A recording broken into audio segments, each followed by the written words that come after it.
Quoique nous ne partagions pas les prémices de l'exposant, nous voterons cette motion de rejet par une hostilité constante depuis déjà plusieurs décennies au projet qui sous-tend le moment provisoire que nous sommes en train de vivre. De loi de Vaquet en LRU, en passant par toutes sortes de fantaisies de cette nature, sous la houlette de l'OCDE, qui n'a cessé de répéter qu'il fallait le faire, de la Commission européenne, du parcours Lisbonne, etc., etc.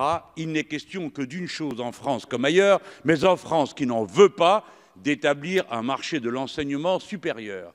Le coup de grâce est donné par le tirage au sort d'une tendance qui venait de loin, car on ne fera croire à personne que depuis 18 ans, quelque chose est moins bien documenté que le nombre d'élèves qui sont tout au long du parcours scolaire. Qu'on nous amène ici ceux qui sont responsables d'un tel désastre. Comment a-t-on pu faire en sorte que cette richesse surgissant, l'intelligence de nos jeunes, la réussite de l'école française, on en arrive à ce résultat qu'il y ait si peu de places disponibles? Donc, on vient de décider, on va nous proposer de décider d'ajuster le nombre d'étudiants au nombre de places disponibles. Nous voudrions faire exactement l'inverse.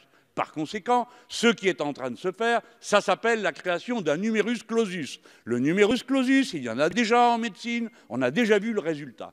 Et tout ça est emballé de toutes sortes de considérations sur la personnalisation des parcours et autres sottises. Depuis quand un diplôme professionnalisant, et les diplômes de l'enseignement supérieur le sont tous, doivent-ils être livrés à l'appréciation d'un parcours peut-être d'éveil? Depuis quand un médecin fait un parcours en fonction de ce qu'il a envie de faire à l'université? Il le fait en fonction d'un référentiel.